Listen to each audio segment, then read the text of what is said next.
সোমার গল্পের আসরে সবাইকে স্বাগত। গল্প করতে করতে গল্প বলার আসর।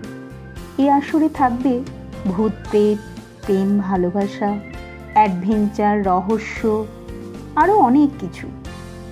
আজকের আসরে থাকছে শিবরাম চক্রবর্তীর লেখা কল্কে কাশীর অবাক কাণ্ড। শিবরাম চক্রবর্তীর জন্ম 1903 সালে 13ই ডিসেম্বর এবং মৃত্যু 1980-তে। তাকে শব্দের জাদুকর বললে কিছু ভুল বলা হয় না। মূলত রম্য লেখক হিসেবে তিনি বিখ্যাত। হর্ষবর্ধন, গোবর্ধন তার সৃষ্ট দুই বিখ্যাত চরিত্র। তার রম্য গোয়েন্দা কাহিনী, গোয়েন্দা চরিত্র হলো কল্কে কাশী, আর তাকে নিয়েই আমাদের আজকের আসর জমে উঠবে। শুরু করছি কল্কে কাশীর অবাক কাণ্ড। গল্পটা পুরো শোনার অনুরোধ রইল। ভালো লাগলে সাবস্ক্রাইব এবং লাইক শেয়ার করে দিও। আপনার একটু অবিমৃষ্যকারিতা হয়েছে, বললাম আমি হর্ষবর্ধনকে। মানে ওইভাবে কথা বলাটা ঠিক হয়নি। ওই লোকটা আসলে এক ডিটেকটিভ। আপনার টাকা কড়ির খোঁজ খবর নিতেই এসেছিল। তাতে ওর লাভ? ওকে কি আমরা টাকা কড়ির ভাগ দিতে হবে নাকি? গভর্নমেন্ট থেকে ওকে লাগিয়ে থাকবে হয়তো, ইনকাম ট্যাক্সের তরফ থেকেও হতে পারে। মুনাফাবাজদের পাকড়াবার চেষ্টা হচ্ছে না আজকাল। আপনি আবার ফলাও করে নিজের মুনাফার কথা জাহির করলেন ওর কাছে। এক কথায় অফার করলেন, চাঁদ তুলে দিলেন ওর হাতে। কিন্তু আপনি এটাকে দাদার অবিমিশ্রকারিতা বলছেন কেন বলুন তো? তস্য ভ্রাতা গোবর্ধন বসেছিল পাশেই, খট করে বলে বসল, ও কথা তো বলিনি, বলেছি অবিমৃষ্যকারিতা। আমি ওকে শুধরে দিতে চাই। একই কথা, কিন্তু ওর মানেটা কি তাই আমি জানতে চাইছি। মানেটা যে কি তা আমিও ঠিক জানি নে ভাই, অভিধানে আছে। তবে মনে হচ্ছে তোমার কথাটাতেও ওর মানে পাওয়া যায়। কি মেশাতে গিয়ে কি মেশানো, এ কথার সঙ্গে সে কথা মিশিয়ে গুলিয়ে গিয়ে কি বলতে গিয়ে কি বলে ফেলা আর কি। গোয়েন্দা যে লোকটা তা আপনি জানলেন কি করে? জিজ্ঞেস করলেন হর্ষবর্ধন। চিনি যে ওকে, কল্কে কাশী ওর নাম, নামজাদা গোয়েন্দা উনি। অনেক দিন আগে ওর সঙ্গে একবার আলাপ হয়েছিল আমার, কোনো এক সূত্রে। উনি আমাকে চিনতে পারেননি, আমি কিন্তু ঠিক চিনেছি। ডিটেকটিভ কল্কে কাশী? গোবরা জিজ্ঞাসা করে। হুকো কাশী তো জানি, মনোরঞ্জন ভট্টাচার্যের ডিটেকটিভ বইয়ে পড়েছিলাম। যা ডিটেকটিভ হুকো কাশী তস্য ভ্রাতা হবেন হয়তো বা, জানি নে ঠিক। হুকো কাশীর ভাই কল্কে কাশীও হওয়া বিচিত্র নয়, আমি জানাই। আমাদের কাছে ওকে কল্কে পেতে হবে না, বললেন হর্ষবর্ধন। আমাদের ল্যাজে পা দিতে হেলে ওর কাশী প্রাপ্তি ঘটিয়ে দেব আমরা। এখানে আর কল্কে পেতে হবে না। গোবর্ধন সায় দেয় দাদার কথায়। হয়েছিল কি, ডিটেকটিভ কল্কে কাশী নিরীহ ভদ্রলোকের মতোই এসেছিলেন হর্ষবর্ধনের কাছে এমনি আলাপ করতে। কথায় কথায় তিনি বললেন, আপনাদের ব্যবসায় আর এমন কি লাভ হয় মশাই? সামান্য কাঠের কারবার তো আপনাদের। হর্ষবর্ধনের পেটের খবর টেনে বার করার জন্যই যে কথাটা পাড়া ওর, পারতেই আমি তার টের পাই। সামান্য কথাটাই ওর অহমিকায় লাগলো। গর্বে তিনি ফেটে পড়লেন তক্ষুনি, বড়াই করে বললেন, বলেন কি মশাই, আমাদের কারবারে কত % মুনাফা আঁচ করতে পারেন তার?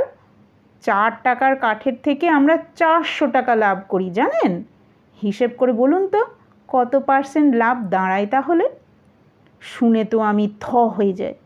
মানসাঙ্ক করেও ওর পার্সেন্টেজের কোনো থই পাইনি। কীরকম? নির্দোষ কৌতূহল দেখা যায় কল্কে কাশীর। হর্ষবর্ধনের হাঁড়ির খবর জানার মতলব তাঁর, আমি বুঝতে পারি বেশ। কিন্তু আমি ওকে সামলাবার আগেই উনি নিজের হাঁড়ি নিজেই হাটে ভেঙে বসেছেন। কীরকম শুনবেন? শুনুন তাহলে। ছোটনাগপুরের জঙ্গল আমরা ইজারায় নিই। জঙ্গলকে জঙ্গল, ওই সব জঙ্গল বরাবর চলে গেছে মধ্যপ্রদেশের সেই দণ্ডকারণ্য অবধি। অফুরন্ত জঙ্গল, সীমা পরিসীমা নেই। এন্তার গাছ। সেই সব গাছ কেটে তার ডালপালা ছেঁটে কলকাতায় আমদানি করি আমরা। এখানে আমাদের কারখানায় সেই সব ইলাহি কাঠ করাত দিয়ে চিরে তক্তা বানানো হয়। সেই তক্তা আমরা বেচি, বেচে লাভ হয় আমাদের। কেমন ধারা লাভ? কলকে কাশির ঔৎসুক্য। তার কি ইয়াত্তা আছে নাকি? জঙ্গলকে জঙ্গল ইজারা নেই, বললাম না, নিলাম ডেকে ইজারা নেওয়া হয়। গাছ প্রতি আমাদের পড়তা পড়ে 4 টাকা মতন। সেই 4 টাকার গাছের তক্তা বেচে পাই আস্ত 400 টাকা। তারপর বলে তিনি একটু থামেন, দম নিতেই বোধ করি। তারপর কলকে কাশি উস্কে দেন ওকে, নতুন উদ্যম দেবার জন্যই বোধ হয়। দম পেয়ে তিনি শুরু করেন আবার। তারপর ওই সব তক্তার থেকে যদি আমরা আলনা, আলমারি, দেরাজ, ডেস্ক, টেবিল চেয়ার, খাট, পালঙ্ক ইত্যাদি নানান আসবাবপত্র বানিয়ে বেচি, তাহলে গোড়াকার সেই 4 টাকার মুনাফাই হয়ে দাঁড়াবে 4000 টাকা। বুঝলেন এবার? না না, এর মধ্যে শ্রমের প্রশ্নও রয়েছে যে, লেবারটাও ধরতে হবে। এই সব বানাতে কারিগরদের মজুরি দিতে হয় না? তাদের চার্জও তো 4 গুণ এখন। মুনাফার সবটাই আপনার সেবায় নয় মশাই, দেবার দিকটাও রয়েছে আবার। ওর কথার বিপক্ষে বলে ওর পক্ষ সমর্থনের প্রয়াস আমার। তা আছে, মেনে নেন হর্ষবর্ধন। হ্যাঁ, তা আছে বই কি, সেটাও ধর্তব্য এই সঙ্গে। তবে তা ধরেও বিস্তর মুনাফা হয়, তাই না? কলকে কাশি ওকে দম দেন আবার। তা তো হয়ই, না হয়ে কি আর যায় মশাই? যাবার জো কি? এত টাকা আপনি রাখেন কোথায়? আনাড়ির মতোই জিজ্ঞাসা কলকে কাশির, একটু যেন বিস্ময়ের সুরেই। টাকা কি আবার রাখা যায় নাকি? রাখতে পারে কখনো কেউ? আপনার থেকেই তো উড়ে যায় টাকা। টাকার যা দস্তুর, কেমন করে যায় কে জানে। গোবরার সায় দেওয়া, আসতে না আসতে চলে যায়। কি করেন এত টাকা দিয়ে? তবুও সুধানুনি, ঘুরিয়ে ফিরিয়ে ওর সেই এক কথায়। বিলিয়ে দিই, কি আবার করব? হর্ষবর্ধনের সরল জবাব। টাকা নিয়ে কি করে মানুষ? বিলিয়ে দেন? অবাক হন কলকে কাশি। তার বিশ্বাস হয় না বলাই বাহুল্য। বিল মেটাতেই চলে যায় টাকা, বেতনের বিল, বোনাসের বিল, বলেন হর্ষবর্ধন। আমার কারখানার মজুদ কারিগরকে মাইনে দিতেই কি কম টাকাটা যায় মশাই? বেতন মিটিয়ে বোনাস দিয়ে কি আর থাকে বলুন? কত আর দেন বোনাস? বড় জোর 3 মাসের। তা তো দিই, সব কোম্পানিই তা দেয়। তবে তারা দেয় বছরে 3 মাসের, আর আমি দিই প্রতি মাসে। তার মানে মাস মাস 3 মাসের বেতন বাড়তি দিয়ে যায়। না দিলে চলবে কেন ওদের? জিনিসপত্রের দাম কি 3 গুণ করে বেড়ে যায়নি বলুন? বলেন কি মশাই? হ্যাঁ? এবার কলকে কাশি সত্যি সত্যিই হতবাক হন। বলে, দাদার ওই বোনাস পেয়ে পেয়ে আমাদের কারিগররা বোনাই পেয়ে গেল সবাই। গোবর্ধন জানায়। বোনাই পেয়ে গেল? সে আবার কি? কলকে কাশি কথাটার কোনো মানে খুঁজে পান না। বোনাস থেকে বোনাই পাবে না? ব্যাসিলাসের বেলা যেমন ব্যাসিলাই, ইংরেজি কি জানি না নাকি একদম? বোনাসের বহুবচনে কি হয়?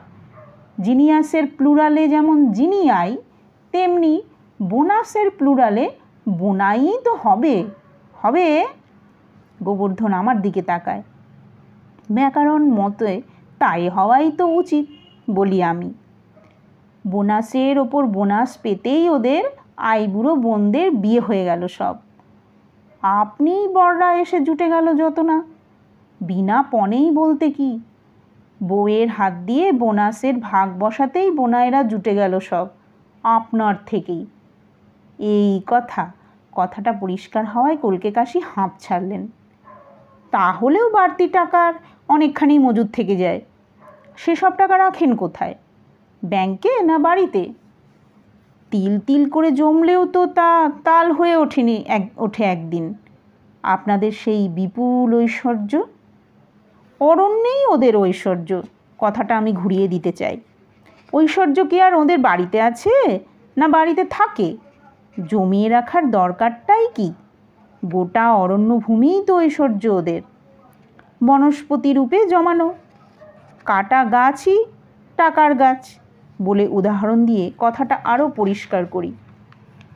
যেমন মরা মরা জপতে জপতেই রাম হয়ে দাঁড়ায়, তেমনি কাটা উল্টোলেই টাকা হয়ে যায় মশাই। মানে কাটা গাছই উল্টে টাকা দেয় কি না? টাকার গাছ তখন। বুঝেছি বলে ঘাড় নেড়ে কলকে কাশি চার দেখান। আবার আপনাদের বাড়ি সেই গৌহাটি না কোথায় যেন বললেন না? আসাম থেকেই তো আসা এখানে, তাই না? তা আসামের বেশিরভাগই তো অরণ্য, তাই নয় কি? তাহলে বোধহয় সেই অরণ্যের কাছাকাছি কোথাও, মানে আপনাদের বাড়ির কাছেই হয়তো কোনো গভীর জঙ্গলে জমানো আছে, তাই না? কলকে কাশির কথায় হর্ষবর্ধনের কোনো সাড়া পাওয়া যায় না আর। তিনি শুধু বলেন বলেই কেমন ধারা গুম হয়ে যান। কলকে কাশির উদ্যম সত্ত্বেও তার গাম্ভীর্যের বাঁধ ভেঙে কথার স্রোত আর গড়াতে পারে না। আচ্ছা নমস্কার, আজ আমি আসি তাহলে বলে উঠে পড়েন। আপনার নাম শুনেছিলাম, আপনার সঙ্গে আলাপ করে খুব আনন্দ হলো। নমস্কার। লোকটার কথাবার্তা কেমন ধারা যেন। কলকে কাশি গেলে পর মুখ খুললেন হর্ষবর্ধন। আমাদের টাকা কড়ির খোঁজ খবর পেতে চায় লোকটা। হ্যাঁ দাদা, কেমন যেন রহস্যময়, গোবরা বলে। তখন আমি ভদ্রলোকের রহস্য ফাঁস করে দিই। জানাই যে ওই কলকে কাশি কোনো কেউকোটা লোক নন, ধুরন্ধর এক গোয়েন্দা। সরকার এখন কালোবাজারের টাকার সন্ধানে আছে কি না, কোথায় কে কত কালো টাকা, কালো সোনা জমিয়ে রেখেছে। কালো সোনা তো আফিংকেই বলে মশাই, সোনার দাম এখন আফিংয়ের সমান। দাদার টিকা আমার কথার উপর। আমার কি আফিংয়ের চাষ নাকি? আবার কেষ্ট ঠাকুরকেও কালো সোনা বলে থাকে কেউ কেউ। তস্য ভ্রাতার টিপ্পনী ওপরে। কালো মানিকও বলে আবার। এখনকার দিনে কালো টাকা তো কেউ আর বার করে না বাজারে, সোনার বাট বানিয়ে লুকিয়ে কোনোখানে মজুত করে রাখে। বুঝেছেন? আমি বিশদ ব্যাখ্যা করি তখন। আপনারা কালোবাজারে, মানে কাঠের কালোবাজার করে প্রচুর টাকা জমিয়েছেন। সরকার বাহাদুরের সন্দেহ, তাই তার আঁচ পাওয়ার জন্যেই এই গোয়েন্দা প্রভুটিকে লাগিয়েছেন আপনার পেছনে। তাহলে তো বেশ গনগনে আঁচ মশাই মানুষটার, গোবর্ধন বলে। না আঁচলে তো বিশ্বাস নেই, বাঁচন নেই আমাদের। সর্বনাশ করেছেন দাদা, হর্ষবর্ধনের প্রায় কাঁদার উপক্রম। আপনি ওই লোকটাকে আসামের অরণ্য দেখিয়ে দিয়েছেন আবার। এমন সময় টেবিলের ফোন ক্রিং ক্রিং করে উঠল ওর। ফোন ধরলেন হর্ষবর্ধন। হ্যালো, কে? একজন ডাকছেন আপনাকে। রিসিভারটা উনি এগিয়ে দিল আমায়। আমাকে? আমাকে ডাকতে যাবে এখানে? অবাক হয়ে আমি কর্ণপাত করলাম। হ্যালো, আমি শিবরাম। আপনি কে? আমি কলকে কাশি। কাছাকাছি এক ডাক্তারখানা থেকে ফোন করছি আপনাকে। ওখানে বসে থাকতে দেখেই আপনাকে আমি চিনতে পেরেছি। আপনি বোধহয় চিনতে পারেননি আমায়। শুনুন, অনেক কথা আছে আপনার সঙ্গে। অনেক দিন পরে দেখা পেলুম আপনার। আজ রাত্রে ট্রেনে গৌহাটি যাচ্ছি, আসুন না আমার সঙ্গে। প্রকৃতির লীলাভূমি আসাম, আপনি লেখক মানুষ, বেশ ভালো লাগবে আপনার। 2-5 দিন অরণ্য বিহার করে আসবেন, এখন চেঞ্জের কাজও হবে। কেমন, আসছেন তো? অরণ্য বিহার? আমার সারা দিই। আগে না, আমাদের বাড়ি ঘাটশিলায়, তার চারধারেই জঙ্গল পাহাড়, প্রায়ই সেখানে যাই আমি। সঠিক বললে বিহারের বেশিরভাগই অরণ্য, খোদ বিহার অরণ্যে বাস করি। আমাকে আবার গৌহাটি গিয়ে অরণ্য বিহার করতে হবে কেন? অরণ্য দেখে দেখে অরুচি ধরে গেছে আমার। আর সত্যি বলতে একাদ্র লিখি ঠিকই বটে, তবে কোনো প্রকৃতি রসিক আমি আদপেই নই। ফোন রেখে দিয়ে হর্ষবর্ধনকে বললাম, ওই ভদ্রলোক মানে কলকে কাশি ফোন করেছিলেন এখন। আজ রাতের ট্রেনেই উনি গৌহাটি যাচ্ছেন কি না? হ্যাঁ, গৌহাটি যাচ্ছেন? কি বললেন? হ্যাঁ? আতঙ্কিত হন হর্ষবর্ধন। সেরেছে তাহলে, এবার আমাদের সর্বনাশ রে গোবরা। সর্বনাশ কিসের? বাঁচিয়ে দিয়েছি তো আপনাকে। এখানে আপনাদের বাড়িতে তল্লাশি করলে বিস্তর সোনাদানা পেয়ে যেত। এখান থেকে কায়দা করে হাঁটিয়ে দিলাম, কেমন? এখন মরুক না গিয়ে আসামের জঙ্গলে, অরণ্যে অরণ্যে রোদন করে বেড়াক। এখানে আমাদের বাড়ি তল্লাশি করে কিছুই পেত না সে। বড় জোর লাখখানেক কি দেড়েক। আমাদের দৈনন্দিন দরকার মিটিয়ে মাস খরচার জন্য লাগে যেটা। আমাদের কি এখানে টাকা জমায় না কি মশাই? চোর ডাকাতের ভয় নেই কো? সেদিনের কারখানার সেই চুরিটা হয়ে যাওয়ার পর থেকে আমরা সাবধান হয়েছি। আমাদের কারবারের লাভের টাকা আর বাড়তি যা কিছু সব আমরা সোনার বাঁট বানিয়ে গৌহাটি নিয়ে যাই। বাড়ির কাছাকাছি একটা জঙ্গলে গিয়ে এক চেনা গাছের তলায় পুঁতে রেখে আসি। চেনা গাছ? অবাক লাগে আমার। গাছ কি আবার কখনো চেনা যায় নাকি? একটা গাছের থেকে আরেকটা, এক গরুর থেকে অন্য গরু, এক চিনেম্যানের থেকে আরেক চিনেম্যান কি আলাদা করে চিনতে পারে কেউ?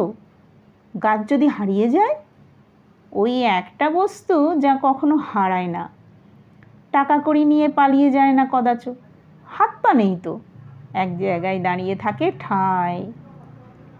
এই জন্যেই তো শুদ্ধ ভাষায় ওদের পাদপও বলেছে, তাই না দাদা? গোবরার সঠিক ভাষা। বনে আগুন লাগলে দপ করে জ্বলে ওঠে বটে, কিন্তু সেখান থেকে মোটেই পালাতে পারে না। আমি তো মশাই চিনতে পারি না, শাখা প্রশাখা ডালপালা নিয়ে সব গাছই তো আমাদের চোখে এক চেহারা মনে হয়।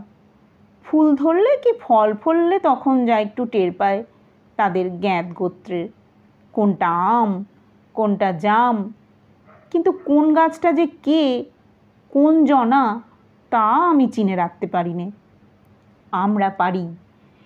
একবার যে গাছটাকে দেখি তাকে আর জীবনে ভুলি নে। যাগ্গে সে কথা। এখন আপনাদের গোয়েন্দা যদি আমাদের বাড়ি গিয়ে কাছাকাছি জঙ্গলের যত গাছের গোড়ায় খোঁড়াখুঁড়ি লাগিয়ে দেয়, তাহলেই তো হয়েছে। গোড়ায় গলদ বেরিয়ে পড়বে আমাদের, গোবরা বলে। একটা না একটার তলায় পেয়ে যাবে আমাদের ঐশ্বর্যের হদিশ। অরণ্যেই আমাদের ঐশ্বর্য, যতই গাল ভরা হোক। কথাটা বলে আপনি ভালো করেননি। এভাবে হদিশটা দেওয়ার ঠিক হয়নি আপনার। তার চেয়ে আপনি কষে আমাদের গাল দিতে পারতেন, বরং কিছু আসত যেত না। গালে চড় মারতেও পারতেন। গাল বাড়িয়ে দেয় গোবরা। কিন্তু আমাদের ভাঁড়ারের নাগাল দেওয়াটা উচিত হয়নি। কি করা যায় এখন?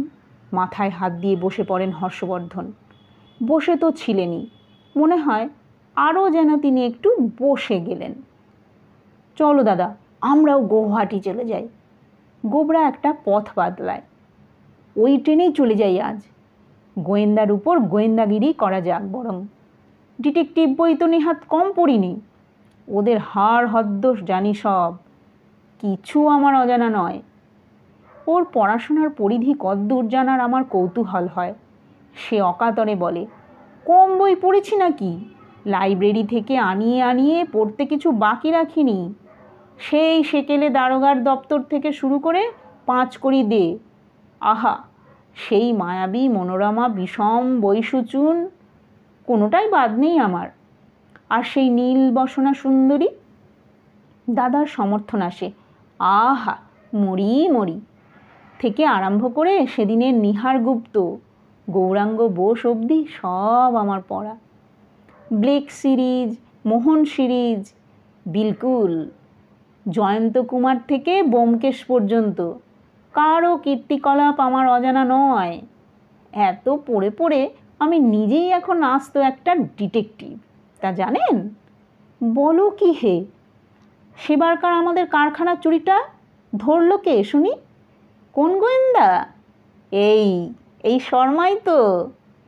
তেজপাতার টোপ ফেলে তৈজসপত্রের লোভ দেখিয়ে আমি তো ধরলাম চোরটাকে। দাদার বেবাক টাকা উদ্ধার করে দিলাম, তাই না দাদা? তোর ওই সব বইটই একাদ্রু আমিও পড়িনি তা নয়, ওর আনা বইটই অবসর মতন আমিও ঘেঁটে দেখেছি বই কি। তবে পড়ে টড়ে যা টের পেয়েছি তার মোদ্দা কথাটা হচ্ছে এই যে গোয়েন্দাদের মৃত্যু নেই, তারা আপনার ওই আত্মার মতোই অজর, অমর, অবিনশ্বর, অকাট্য, অবিদ্ধ। অকাট্য, অবিদ্ধ? হ্যাঁ, তরোয়ালে কেটে ফেলা যায় না, গুলি দিয়ে বিদ্ধ করা যায় না, মেরে ফেলা তো অসম্ভব। কানের পাশ দিয়ে চলে যাবে যত গুলিগোলা। এই পরিচ্ছদে আপনি দেখলেন যে হতভাগা খতম হলো, আবার পরের পরিচ্ছেদেই দেখুন ফের বেঁচে উঠেছে আবার। অকাট্য, অবিদ্ধ, অখাদ্য। তাহলে চলো দাদা, আমরা ওকে টের পেতে না দিয়ে ওই ট্রেনেই চলে যাই আজকে। গুলি না করেও গুলিয়ে দেওয়া যাক ওকে, আসল জায়গার থেকে ভুলিয়ে অন্য জঙ্গলে নিয়ে গিয়ে ছেড়ে দিয়ে আসবো। দেখো তুমি। এতক্ষণে দাদা যেন একটু আশ্বস্ত হলেন মনে হয়, হাসি মুখে বললেন, যাব তো, কিন্তু যাচ্ছি যে ও যেন তার টের না পায়। গৌহাটি স্টেশনে নামতেই তারা নজরে পড়ে গেলেন কলকে কাশির। কলকে কাশি তাদের দেখতে পেয়েছে সেটা তারা লক্ষ্য করলেন বটে, কিন্তু তারা যে লক্ষ্যভূত হয়েছেন সেটা তাকে টের পেতে দিলেন না একেবারেই। নজরই দিল না একদম তার দিকে। আপন মনে হেলে দুলে বাইরে গিয়ে একটা ট্যাক্সি ভাড়া করলেন তারা। কলকে কাশিও অলক্ষ্যে পিছু পিছু আর একটা ট্যাক্সিতে গিয়ে উঠলেন। তারপর ছুটলেন তাদের পিছনে পিছনে। হর্ষবর্ধনের গাড়ি কিন্তু কোনো জঙ্গলের ত্রিসীমানায় গেল না, তাদের বাড়ির চৌহদ্দির ধারে তো নয়ই। অনেক দূর এগিয়ে একটা ছোটোখাটো পাহাড়ের তলায় গিয়ে খাড়া হলো গাড়িটা। ভাইকে নিয়ে নামলেন হর্ষবর্ধন।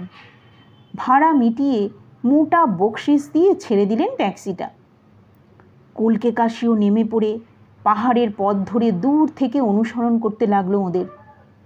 আর চোখে পিছনে তাকিয়ে দাদা বললেন ভাইকে, ছায়ার মতন আসছে লোকটা, খবরদার ফিরে তাকাস নে যেন। পাগল হয়েছ দাদা? তাকায় আর তাক পেয়ে যাক। দাদার মতন গোবরাও যেন আজ নয়া চেহারা। দু ভাইয়ে এখানেই ওকে আজ নিকেশ করে যাব। কাক চিল কেউ টের পাবে না, সাক্ষী সাবুত থাকবে না কেউ। শকুনি গৃধিণীতে খেয়ে শেষ করে কালকে। কাজটা খুবই খারাপ ভাই, সত্যি বলছি। দাদার অনুযোগ। কিন্তু কি করা যায় বল, বেঁচে থাকতে আমাদের বাঁচার নাই। আমাদের বেঁচে থাকাটাই যখন বেশি দরকার, অন্তত আমাদের কাছে, তখন ওকে নিয়ে কি করা যায় আর। তবে ওকে আদৌ মারা যাবে কি না সন্দেহ আছে। এখনো পর্যন্ত কোনো বইয়ে একটা গোয়েন্দাও মরেনি কখনো। কিন্তু বাবার যেমন বাবা আছে তেমনি গোয়েন্দার উপরেও গোয়েন্দা থাকে, জানাই গোবরা। আর তিনি হচ্ছেন খোদ এই গোবর্ধন। খোদার ওপর খোদকারি হবে আজ আমার। ব্লেক আর স্মিথের মতোই গোবরা দাদাকে নিজের সাগরেদ বানাতে চাইলেও হর্ষবর্ধন অন্য রূপে প্রকট হন। গোঁফ মুচড়ে বলেন, তুই যদি গোবর্ধন তাহলে আমি সাক্ষাৎ শ্রীকৃষ্ণ, স্বয়ং গোবর্ধনকে ধারণ করে রয়েছি। ভাইয়ের হাত ধরে বলেন, আয় আমরা এই উঁচু ঢিবিটার আড়ালে গিয়ে দাঁড়ায়, একটুখানি গা ঢাকা দিই। লোকটা এখানে এসে আমাদের দেখতে না পেয়ে কি করে দেখা যাক। কলকে কাশি বরাবর চলে এসে কাউকে না দেখে সোজা পাহাড়ের খাড়া দিকটার কিনারায় গিয়ে পৌঁছান। দেখেন যে তার ওধারে আর পথ নেই, অতল খাদ। তার খাদ্যরা গায়েব। তাকিয়ে দেখেন চারিদিকে, দুই ভাই কারও কোনো পাত্তা নেই। গেল কোথায় তারা? এমন সময় যেন মাটি ফুঁড়েই তারা দেখা দিল হঠাৎ। কলকে কাশি সাড়া পেলেন পেছন থেকে, হাত তুলে দাঁড়ান। ফিরে তাকিয়ে দেখেন দুই মূর্তিমান দাঁড়িয়ে, যুগপৎ শ্রীহর্ষ এবং শ্রীমান গোবরা, বর্ধন ভ্রাতৃদ্বয়। দুজনের হাতেই দোনলা পিস্তল। এবার আপনি আমাদের কবজায় কলকে কাশীবাবু, হাতের মুঠোয় পেয়েছি আপনাকে, আর আপনার ছাড়ার নেই। বিস্তর জ্বালিয়েছেন, কিন্তু আর আপনি আমাদের জ্বালাতে পারবেন না। দেখছেন তো আমাদের হাতে এটা কি? হর্ষবর্ধন হস্তগত বস্তুটি প্রদর্শন করেন। সব জ্বালা যন্ত্রণা খতম হবে এবার, আমাদেরও আপনার। একটু ভুল করেছেন হর্ষবর্ধন বাবু। জানেন না কি আমাদের গোয়েন্দাদের কখনো মৃত্যু হয় না? আমরা অদাহ্য, অভেদ্য, অমর। জানি বই কি, পড়েওছি বইয়ে। আপনারা অসাধ্য, অকাট্য, অখাদ্য ইত্যাদি ইত্যাদি। কিন্তু তাই বলে আপনারা কিছু অপত্য নন। 2 পা আগ বাড়িয়ে তাকিয়ে দেখুন একবার, আপনার সামনে অতল খাদ। মুহূর্ত বাদেই ওই খাদে পড়ে ছাতু হতে হবে আপনাকে। পালাবার কোনো পথ নেই।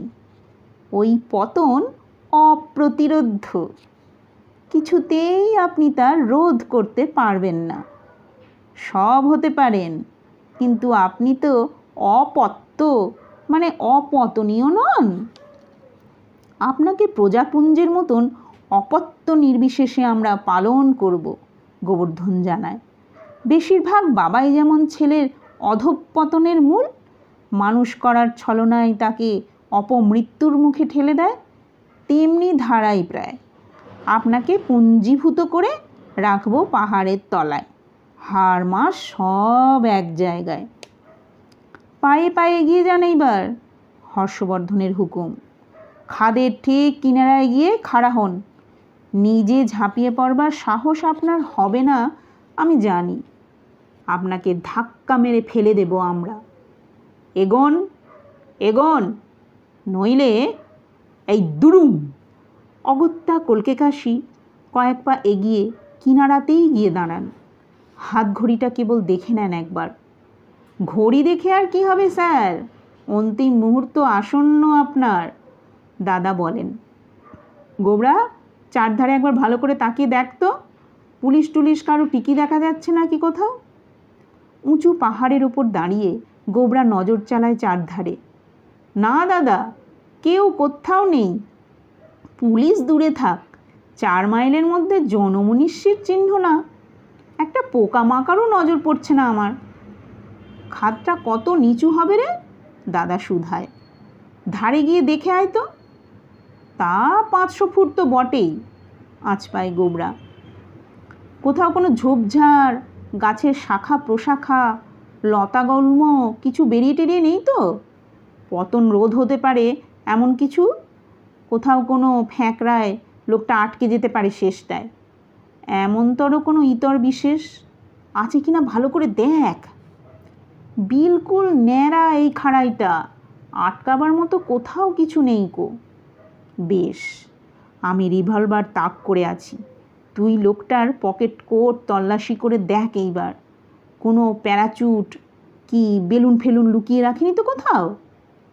এক পকেটে একটা রিভলভার আছে দাদা, বার করে নে এক্ষুনি। আর অন্য পকেটটায় একখানা রুমাল, নিয়ে নে ওটাও। কে জানে, ওটাকেই হয়তো ফুলিয়ে ফাঁপিয়ে প্যারাশুটের মতো বানিয়ে দুর্গা বলে ঝুড়ে পড়বে শেষটায়। কিছুই বলা যায় না, ওদের অসাধ্য কিছু নেই। গোবর্ধন হাসে। রুমালকে আর প্যারাশুট বানাতে হয় না, তুমি হাসালে দাদা, বলে রুমালটাও সে হাতিয়ে নেয়। এখন কোনো ভূমিকম্প টম্প হবে না তো রে? সেরকম কোনো সম্ভাবনা নেই, কি বলিস? একদম না, এ ধারটায় অনেক দিন ওসব হয়নি আমি শুনেছি। তাহলে তুই এবার রিভলভার বাগিয়ে দাঁড়া, আমি লোকটাকে ছুটে গিয়ে জোরসে এক ধাক্কা লাগাই। ওই কম্মটি করো না দাদা, দোহায়, তাহলে ও তোমায় জড়িয়ে নিয়ে পড়বে, আর পড়তে পড়তেই কায়দা করে আকাশে উল্টে গিয়ে তোমাকে তলায় ফেলে তোমার ওপরে গিয়ে পড়বে। তারপর তোমার দেহখানি দেখছো তো, ওই নরম গদির ওপরে পড়লে ওর কিছুই হবে না, লাগবে না একটুও। তুমিই ছাতু হয়ে যাবে দাদা মাঝ থেকে। গৌহাটি এসে আমাকে এমনভাবে দাদাহারা করো না, তুমি রক্ষে করো দাদা। ঠিক বলেছিস, আমার চেয়ে বেশি পড়াশোনা তোর তো। আমি আর কখানা গোয়েন্দা কাহিনী পড়েছি বল, পড়বার সময় কই আমার। ভাইয়ের বুদ্ধির তারিফ করেন হর্ষবর্ধন। দাঁড়া, তাহলে একটা গাছের ডাল ভেঙে নিয়ে আসি, তাই দিয়ে দূর থেকে গোঁত্তা মেরে ফেলে দিই লোকটাকে, কি বলিস? তারপর হর্ষবর্ধনের গোঁত্তা খেয়ে কলকে কাশি পাহাড়ের মাথার থেকে বেপাত্তা। কলকে কাশির কলকে প্রাপ্তি ঘটে গেল দাদা, তোমার কৃপায়। একটা পাপ কমলো পৃথিবীর, একটা বদমাইশকে দুনিয়া থেকে দূর করে দিলাম। আরামের হাঁপ ছাড়লেন হর্ষবর্ধন। একেবারে গো টু হেল করে দিয়েছে লোকটাকে, এতক্ষণ নরকের পথ ধরেছে শটান। গোবর্ধন বলে, খাদের তলায় দেখবো না কি তাকিয়ে একবার? কীরকম ছড়কুটে পড়েছে দেখবো দাদা? দরকার নেই, পাহাড়ের থেকে পড়ে পায়ের হাড় পর্যন্ত গুঁড় হয়ে গেছে, বিলকুল ছাতু। সে চেহারা কি আছে বাকি আর? তাকিয়ে দেখবার কিছু নেই। দাদা বলেন, চ এবার আস্তে আস্তে ফিরে চলি আমরা, স্টেশনের দিকে এগুনো যাক, বড় রাস্তার থেকে একটা বাস ধরলেই হবে। পাহাড়তলির পথ ধরে এগিয়ে চলেন দু ভাই। যেতে যেতে হঠাৎ পেছন থেকে সাড়া পান যেন কার। হাত তুলে দাঁড়ান দুজনেই।